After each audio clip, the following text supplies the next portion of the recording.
Hi everyone, Chillax here and welcome back to another Anchor Panic video. So version 1.6 dropped for the global server about 2 days ago, and I decided to take this opportunity to update this tier list to include the latest and greatest Lightning Defender Thunderock, who you see above me, as well as include 3 more SR operators who are not in my previous recording, which would include Dawalin, Sparklewing, and Lionblade. Yes, so we got a spicy video for you, which should hopefully help you in deciding which operators to invest your valuable resources and long-awaited stamina for. So without further ado, let's begin. Now, I do have to give a huge shout out to my guildmates who provided me a lot of feedback. Shout out to my Void guild as well. We are the #1 guild on the global server, consistently ranking #1 in Union Siege, as well as taking over the leaderboards for PvP. So, just doing a little bit of housekeeping real quick. Basically, if I was to hide my webcam for a brief moment, this is an overall value tier list across both PvP and PvE content. And I think if you were to watch until the end of the video, you'll have a very good idea as to what I mean by this. Also, SSR heroes in this tier list are basically assumed to be A0, which means no ascensions, just 1 copy with their signature sigil. I think that's reasonable because most operators, when you summon for their raid up banner, typically you will also pick up their SSR signature sigil, assuming you're going to add them to your primary team. And then for the SR operators, I'm going to assume that they are A3. I think this is reasonable, especially because Streyne, for example, every account will have A3, and most players who have played this game for 3 months, which is, I think we're on day 94 of global server right now, most 3-month accounts will have a couple A3 SR operators. So, and then obviously with an SSR sigil that complements their kit.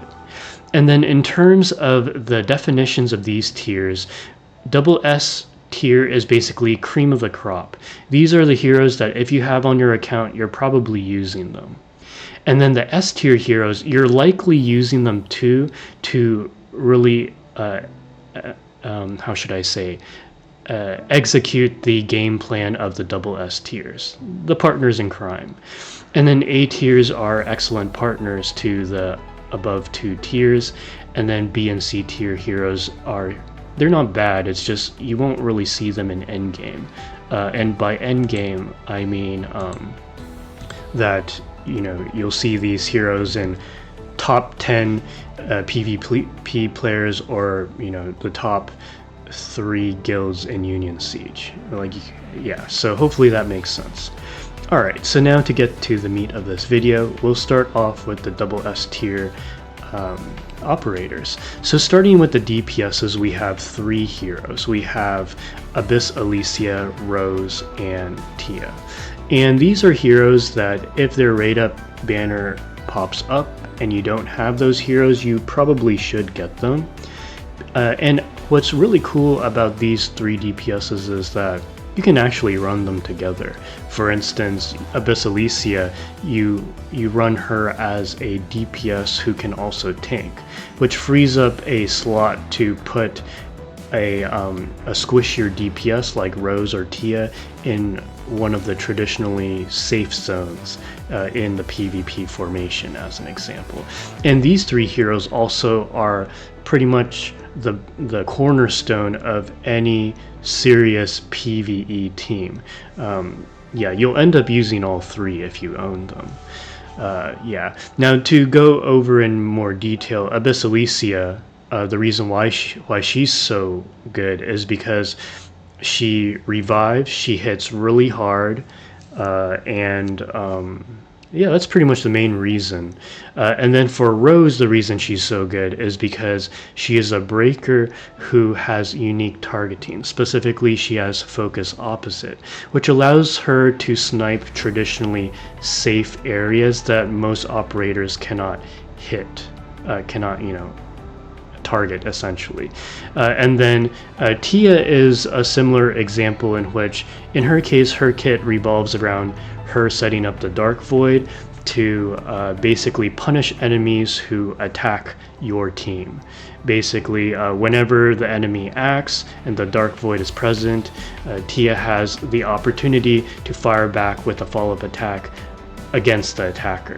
And with her passive one, she also has the ability to do a follow-up attack on the weakest enemy, basically the enemy with the lowest HP meter. And she also has defense penetration, so Tiya is able to really pick some crucial KOs and hit very hard. Actually, I should mention, going back to Rose, that she, in addition to being a breaker and a high damage dealer, her entire kit revolves around her stacks of ammo. So the more ammo she has, the more follow-up attacks she can do, and these follow-up attacks are AoE. So kind of like with Tiya, she is able to pick up KOs on weak enemies.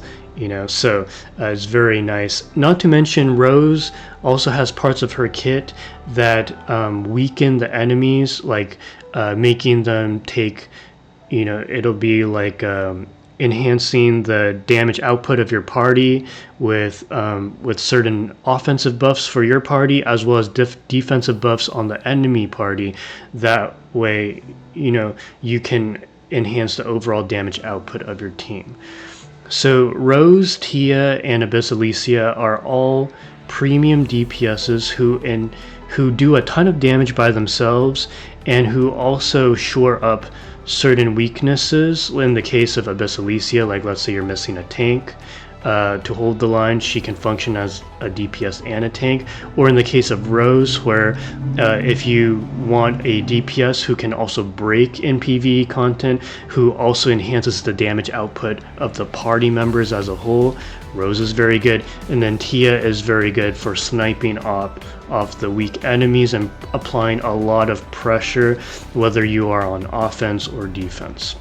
Okay, so now moving on to the supports. Now, in the previous tier list, I originally had Tern and Echo on the double S tier, and I had Lengjiao a tier below.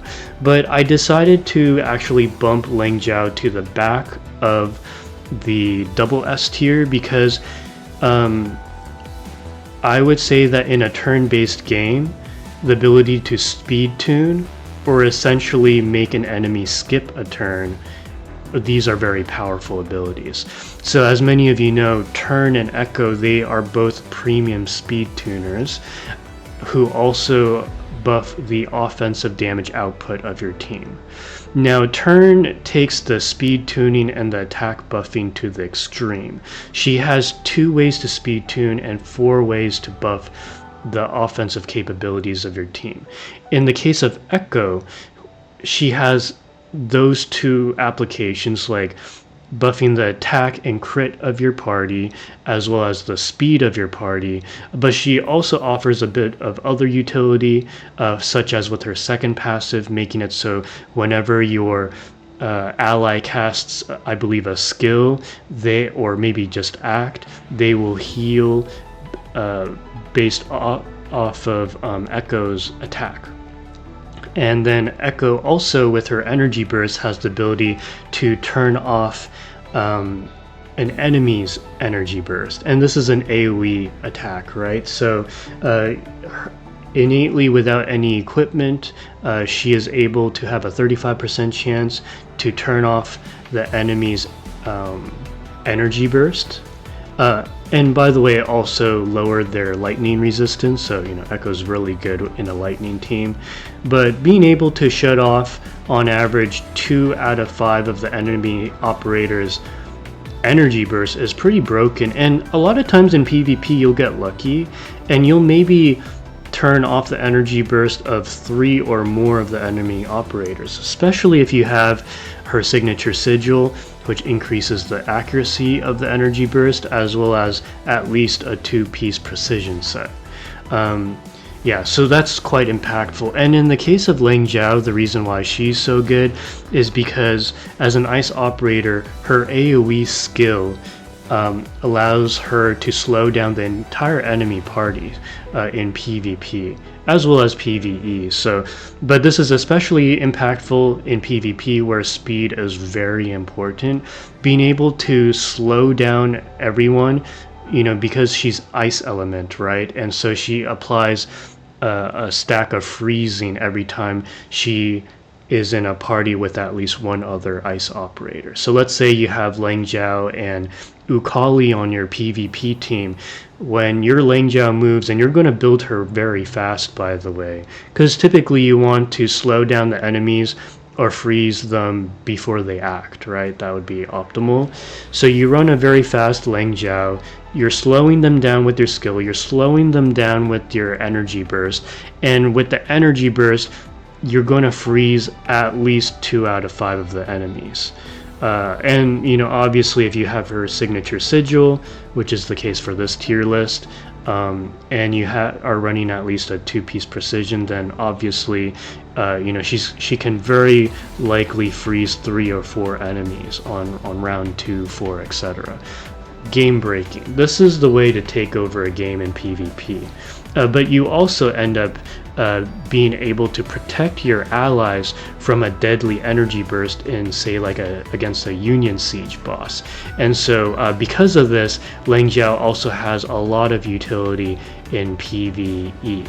Not to mention, when you freeze an enemy, you take away 1 energy bar, which has relevance in PvP, but also in a PvE piece of content, like let's say a Union Siege boss, the freeze mechanic actually lowers the tenacity gauge as well. So Lengjiao kind of acts as a pseudo breaker. So anyways, moving on to the sustain category, basically we have Lilira, Streyne, and Flicker. And I do believe that these are all heroes you have to have. And this is especially important for less built accounts where maybe you don't have your models and your sigils fully built yet, and so you're like squishier, right? Survival is going to be king. Now, Lilira, I think that she probably has the most versatile sustain kit, in the sense that with her skills she can shield, and these shields stack with her own shields as well as other shields like Flickers.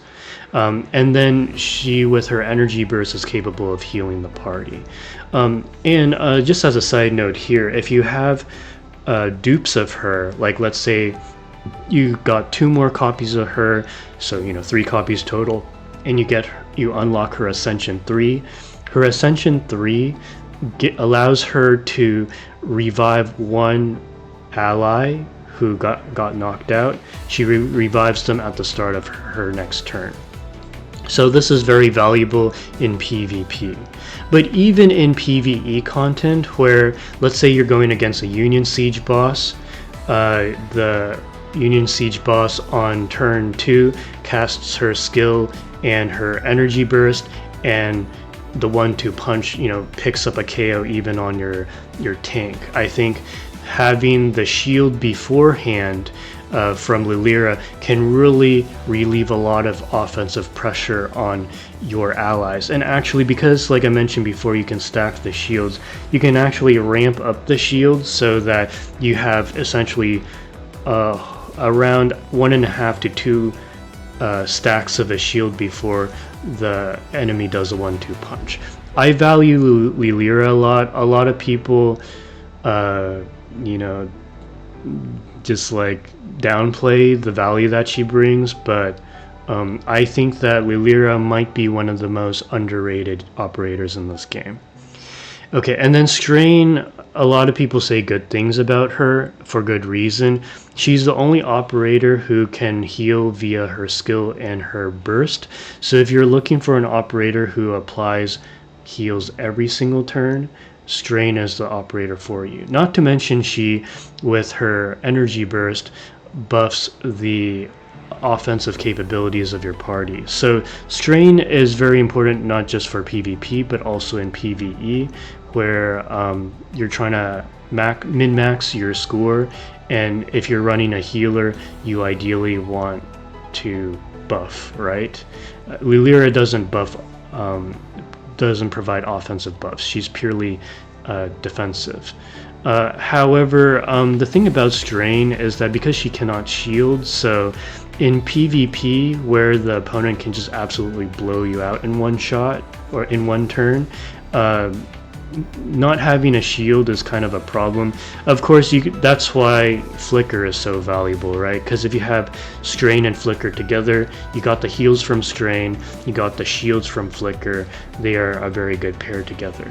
Actually, Streyne is also a very good pair with Lilira because you get a bunch of heals, you have the shields from Lilira to help prevent any freak like one-hit KOs on your party members. And then moving on to Flicker, the reason why Flicker is so good is, you know, she's a quantum defender who applies a shield at the start of each round for the party, and she's very tanky, especially with her signature sigil, and she does decent damage output, and for a defender, and she has the ability to cheat death. And when she cheats death, it doesn't count as a KO.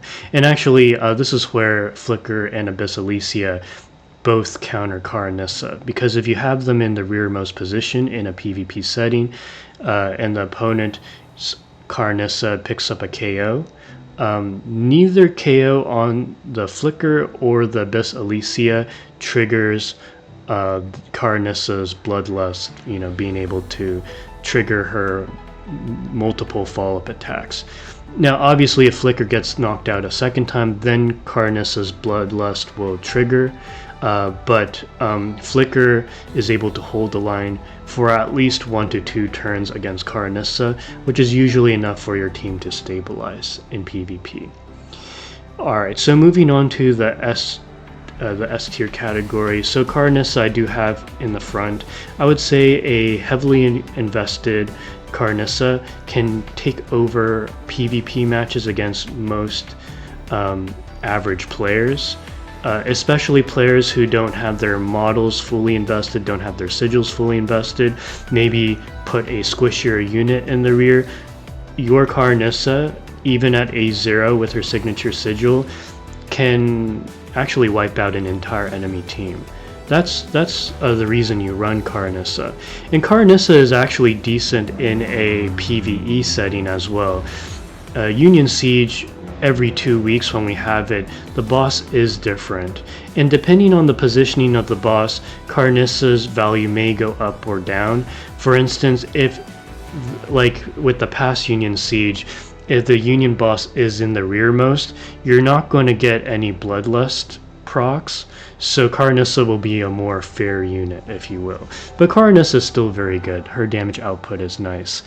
Yeah, and then for Eucaly's the best, and actually might be the only ice DPS in global right now. The thing about Eucaly is that she doesn't really break the game in the way that other DPSs do, like any of the double S players or even Karanissa. Like, yes, Eucaly can follow up attack, but she isn't as oppressive as Karanissa, I would say.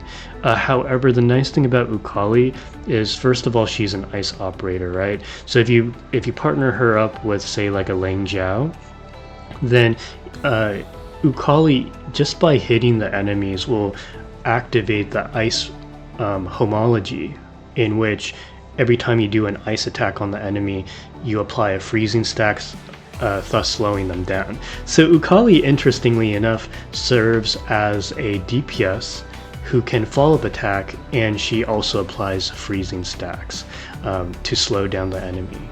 Yeah, so that's why Eucaly is very good. And then NewCastle is also very good.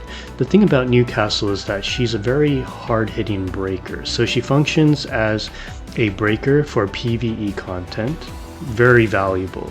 If you care about getting a high score on Union Siege, you have to have NewCastle on your account built. And NewCastle also, she does a lot of damage, and she also buffs the damage output of your other quantum operators. Now, this is done by her second passive, in which she applies an 18% damage buff, or yeah, quantum damage percent increase for all operators near her. And because operators like Tern, for example, is capable of making your allies do quantum damage, NewCastle has unique synergy with Tern, and you can actually make NewCastle can buff the quantum damage of non-quantum operators. Yeah, NewCastle's very good.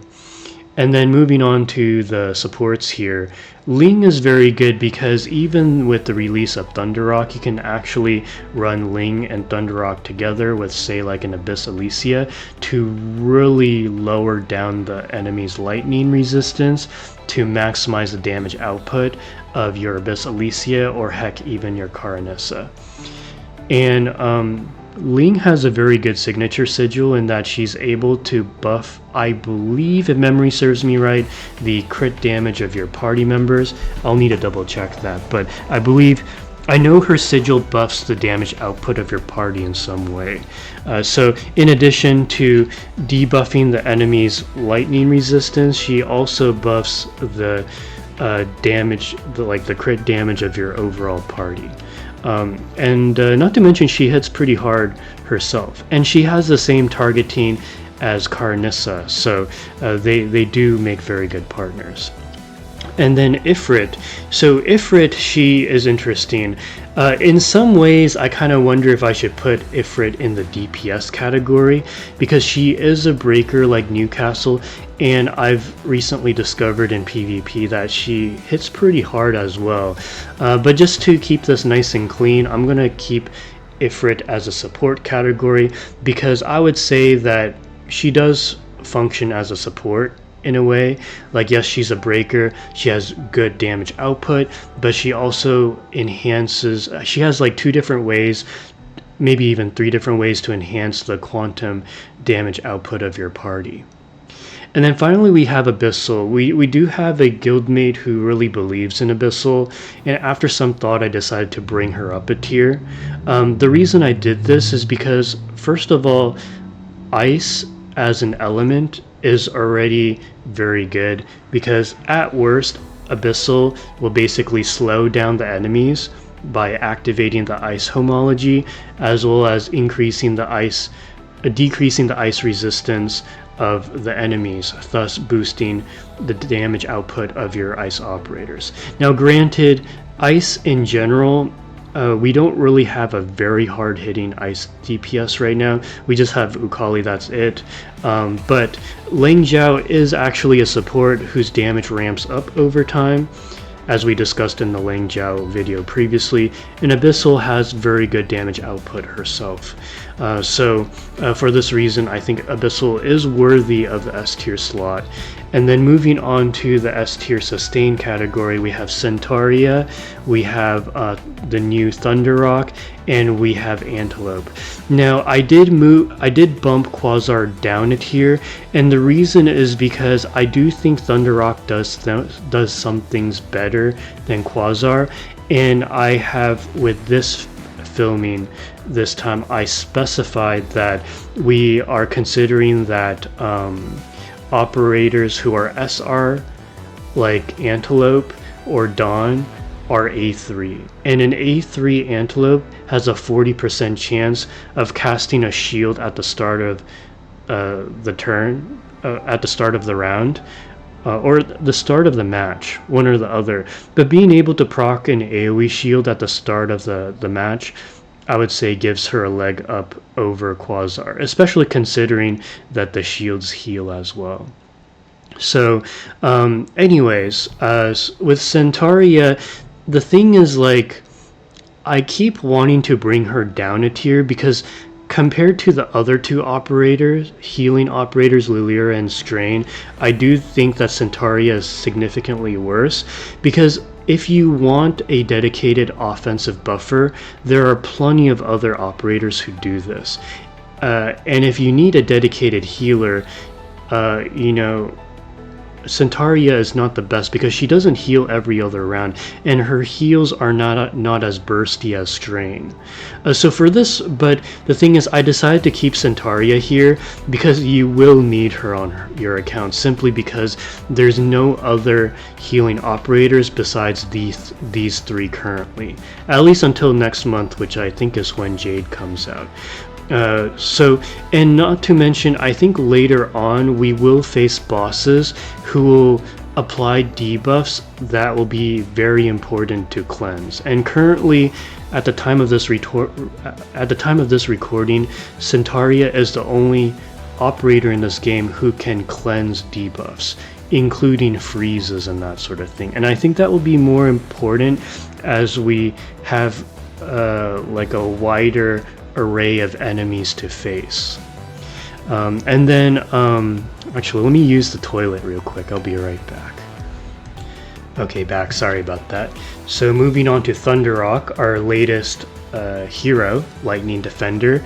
I think Thunderock is quite good because if even taking into account that she cannot be healed by other operators, the sheer amount of sustain that she has in her kit for both herself as well as her party makes it so that during the first, let's say, 4 to 5 rounds of the match, which are the most important in, say, like both PvP and PvE, Thunderock has the ability to really like shrug off the enemy attacks as well as keep your entire allied team alive to execute your game plan. And the cool thing about Thunderock as well is that because her parries count as skills, she has unique synergy with Rose and Abyss Alicia, who are both premium double SDPSs. The thing is that Abyss Alicia, the way that she revives is that when she gets knocked out, she enters Cradle's Embrace, and then every time an ally casts a skill, she gets 1 stack of Abyss Return, and when you have 6 stacks of Abyss Return, she revives, and she can do that as many times as you would like.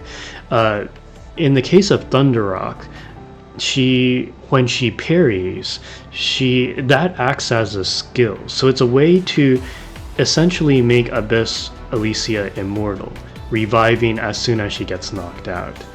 And in the case of Rose, especially at A0 where you won't have as much ammo, Thunderock's ability to proc a lot of parries, particularly if you set her in the frontmost, where she'll take like peanuts damage from opposing turns, echoes, flickers, etc. She'll parry a lot, sometimes 2 or 3 times per round, and that's like an extra 2 to 3 extra ammo for Rose per round.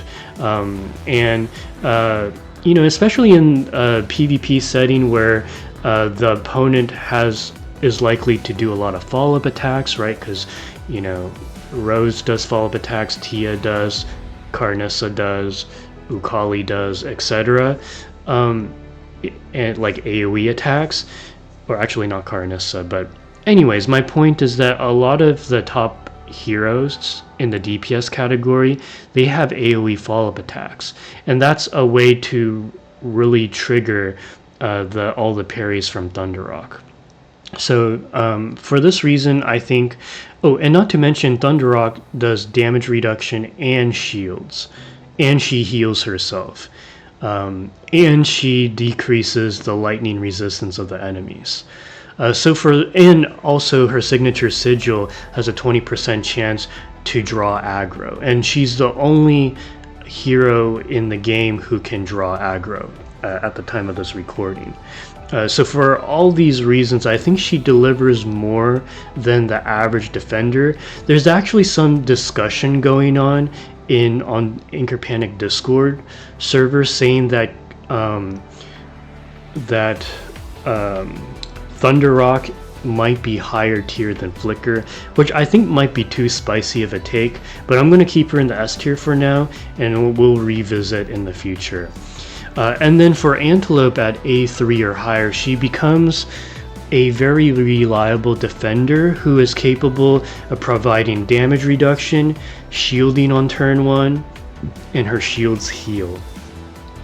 Yeah, and she's a quantum operator, so she's very easy to slot in any team and activate the quantum homology. So yeah, a very good unit, probably one of the best SR operators that we have in the game.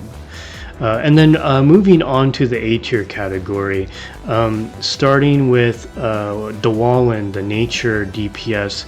Now, I was looking at some CN tier lists, and it's really not looking good for nature elements, even with the introduction of, say, like a nature breaker, a nature support. They got like a nature breaker, a nature support, a nature stun, and now a nature healer. And yet, the nature element as a whole, if you were to look at the CN tier list, is not that high. But we'll see though. I don't know. I'm hopeful that Dawalin will end up having a revival because you know, her kit is actually pretty good. I would say she's not as broken as Rose, but she has the same unique targeting as Rose, focus opposite, so she can snipe a traditionally safe position on the enemy side. But additionally, she's essentially two attackers in one, because she'll move, and then her reindeer also has his own turn meter. So for this reason, I think Dawalin is not bad, and her DPS is quite good. Like when I was pushing Subconscious Deep Seek, the nature, you know, where you run 3 nature units, Dawalin was actually carrying her own weight in the DPS category. It's just that she doesn't really do much else. That's kind of the problem. So I'm a bit worried about how she will be in the future. But anyways, moving on to Yen, I would say that in most cases nowadays, Rose is either splashed into an Abyss Alicia team, or splashed in a Tiya team, or is surrounded by Yen, who is basically Rose's ideal partner in crime.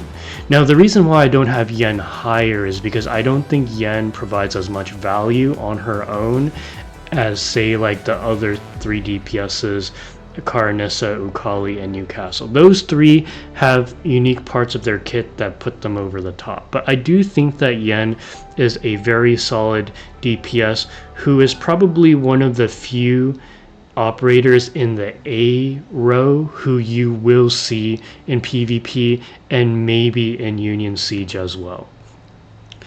And as for Alice, actually I wanted to put Alice in the B tier, but I decided to keep her in the A tier because in terms of power level, she's definitely a higher power level than any of the B tier operators. The only problem is that Alice is fighting for a DPS slot in a really deep lightning roster, you know. So for this reason, I think Alice, even though she's an A tier, you probably won't see her that much unless it's like a less developed account who needs to run Alice. And it's not that Alice is bad, it's just, you know, Alice hits very hard, especially with her energy burst. Her skill hits very hard as well. I have run her, and I run her without her signature sigil because I'm missing it. So I would imagine with her signature sigil, she'd be even more broken. However, I haven't used her ever since like I got Tiya, ever since I got Rose, and absolutely ever since I got Abyss Alicia. So Alice just has too much competition, that's the problem. And then moving on to the supports, so we have, what's her face? Sorry. So next we have Olivia, and Olivia is a fire operator who buffs the fire damage output of your other fire operators. She's kind of like the cornerstone of the fire element team, which is currently not that strong right now. But the nice thing about her is that she also applies universal buffs, I think via her second talent, that is offensive. So, and Rose in general has decent damage output. Yeah, so that's Olivia for you. Sorry, I keep forgetting her name. And then next we have, what's her face? Dayling. So Dayling is one of the SR operators that I added to this tier list. The thing about her is that she has, to my knowledge, 3 different ways to apply offensive buffs for your party, and this makes her valuable in PvE content. I have actually seen her in PvP. She's not bad in PvP, but the thing is, like, there are a lot of other operators who can better serve her role in enhancing the damage output of your party. But I do acknowledge that when it comes to PvE content like Union Siege, especially in a dedicated quantum team, Dayling is especially good because her offensive buffs are generally universal, but you get an additional 40% bonus for same element operators, in this case quantum. And then moving on to the sustain category, we have 3 operators here, Grenache, Quasar, and Dawn. You'll probably notice here that Quasar I bumped down, and I think Dawn I bumped up, something like that. And the reason I did that is because if you just look at the value that they bring to the table alone, each one of these can be very valuable, and all 3 of these heroes are very splashable in any team. For instance, in the case of Grenache, I remember there was one Union Siege boss that did a lot of reflect damage, where whenever you hit the boss would do damage back to you. So you would end up accidentally killing yourself the harder you hit.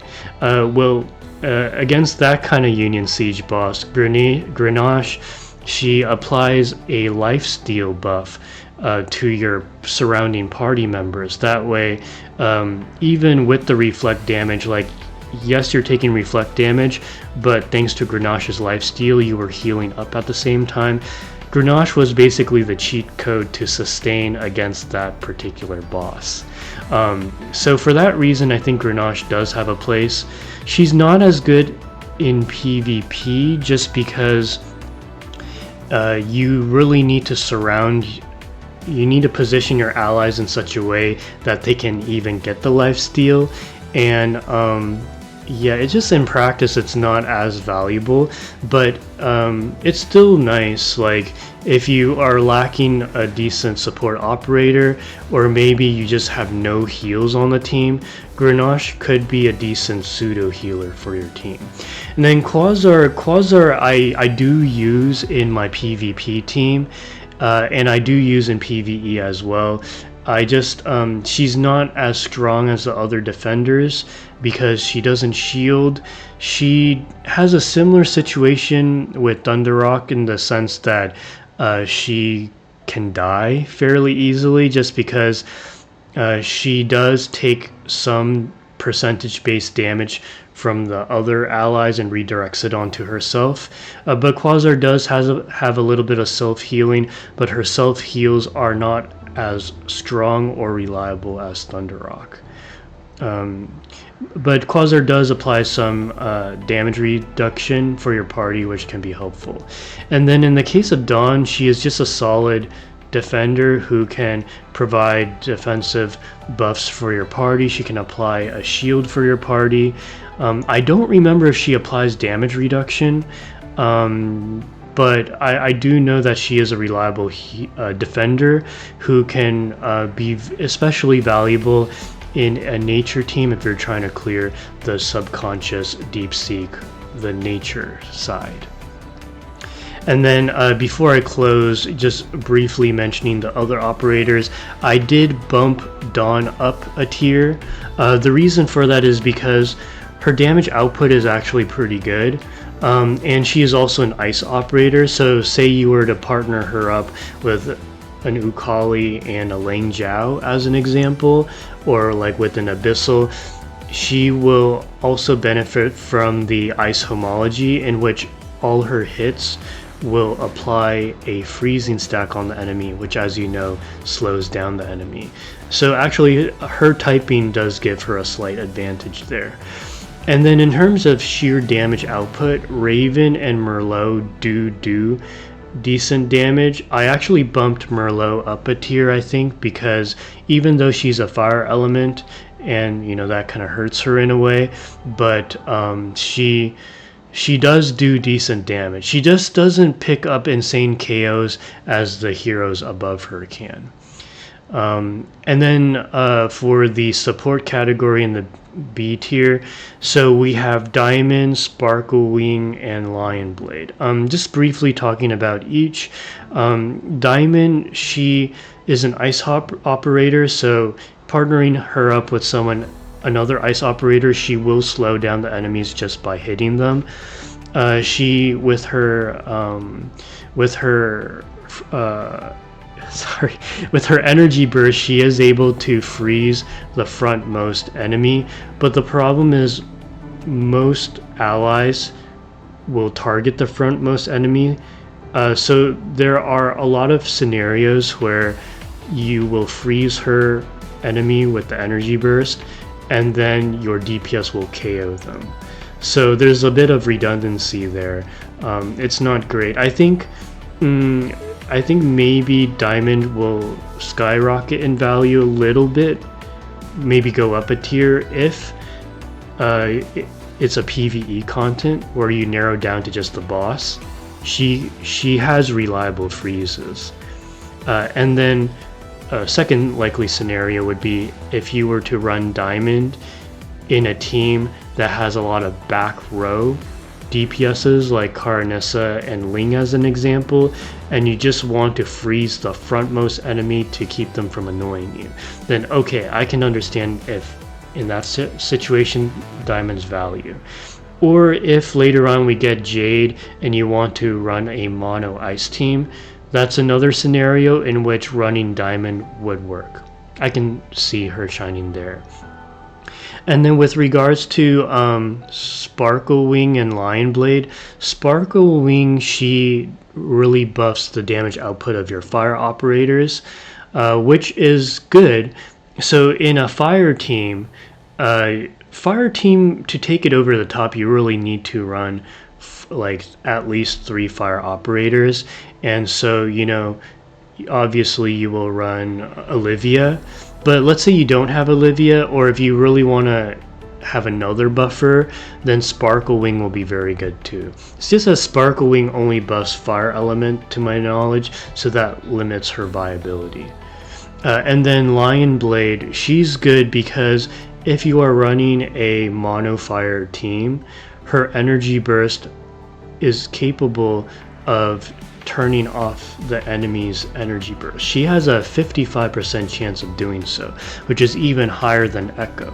The only reason why Lionblade is not higher ranked is because you need 4 or more stacks of burn on the enemy in order to have that debuff apply.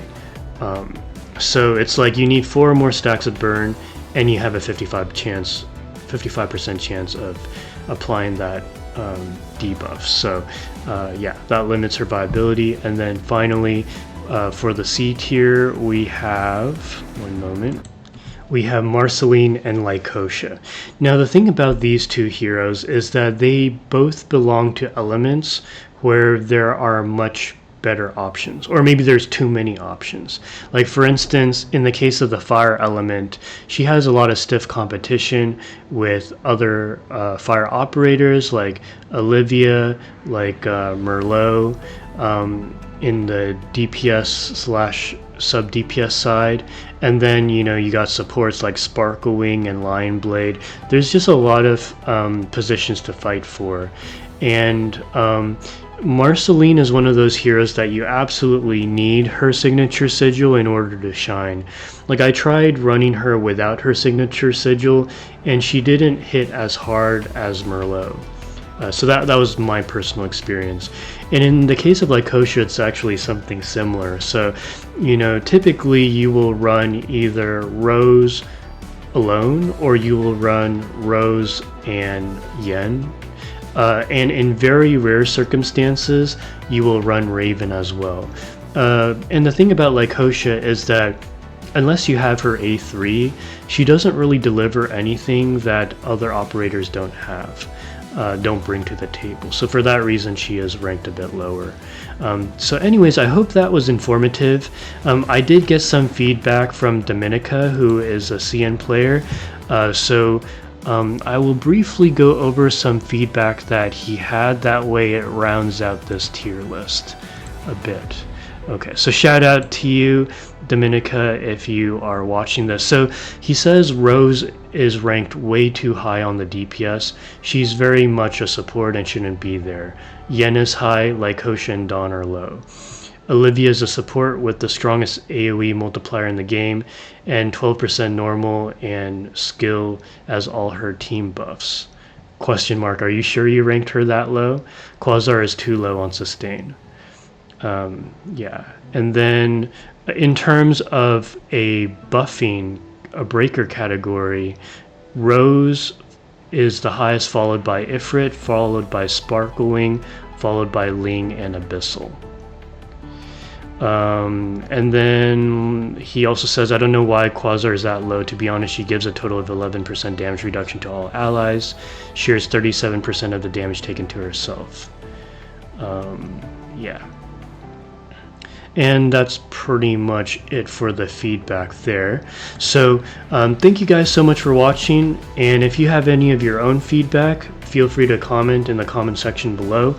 Thank you guys so much for watching. Don't forget to like, comment, and subscribe, and I will catch you in the next video.